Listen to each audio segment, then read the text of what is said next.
जैसा कि उनको पता भी था और हम लोगों को भी पता था कि वो विपक्ष केवल अपने धर्म का निर्वहन कर रहे हैं, जो अधिकार उनको मिला हुआ है, और उसी के तहत अविश्वास प्रस्ताव लाया गया।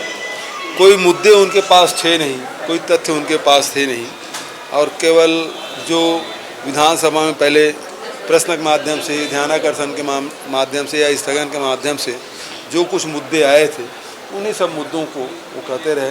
कोई नया तथ्य सामने नहीं आया।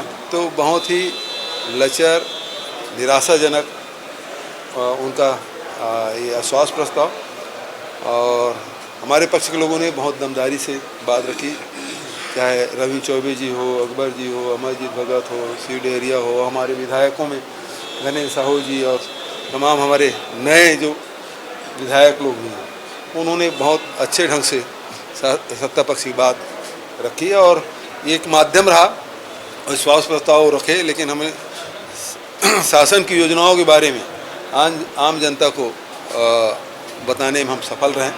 मैं सभी सदस्यों को बधाई देता हूँ। बिल्कुल गलत आंकड़े हैं। मतलब आज तो सब भारतीय जनता पार्टी के विधायक लोग पता नहीं कहाँ से आंकड़े उठा के ले आए थे।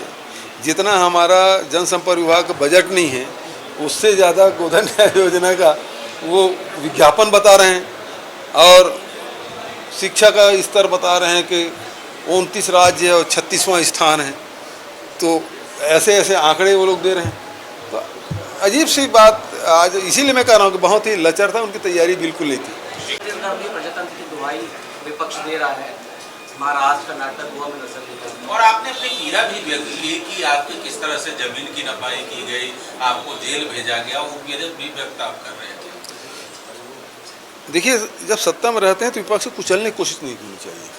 भारतीय जनता पार्टी जिस प्रकार से केंद्र में अभी कर रही है, जब यहाँ सत्ता में थे वो यहाँ कर रहे थे। हम लोग के खिलाफ केस बनाना, वो तो मैं ये नहीं बोला कि अपने साथियों के खिलाफ भी केस बनाए थे। ब्रिजमोहन के खिलाफ केस बनाए, अन्य लोगों के खिलाफ केस बनाए, किसको छोड़े? तो सत्ता में रह के अपने विरोधी नहीं, अपने साथियों को तो तब भी कुचलने और दबाने की कोशिश उनके द्वारा की गई। और अभी अब जब ईडी आईटी का मामला आता है, हमें सेंट्रल एजेंसी कोई तकलीफ थोड़ी है। भ्रष्टाचार खत्म होना चाहिए, उसके खिलाफ सख्त कार्रवाई होना चाहिए। लेकिन यदि उसको टारगेट दे के भेजो कि आप फलां व्यक्ति को फंसाना है, आपको इस उद्देश्य से आप कर रहे हैं, इसका नाम ले दीजिए, आपके खिलाफ कोई कार्रवाई नहीं करेंगे।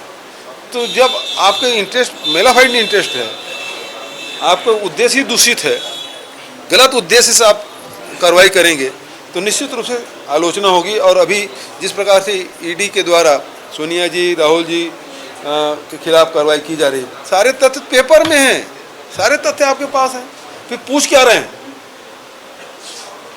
5-5 दिन तक राहुल जी बिठा क्या पूछे, या 2 दिन से 3 दिन से मैडम से आप, सोनिया जी से आप क्या पूछ रहे हैं? वो सारे दस्तावेज हैं। फिर आप पूछना क्या चाहते हैं? केवल ये है कि विपक्ष को दबाने की कोशिश, नेताओं को बदनाम करने की कोशिश।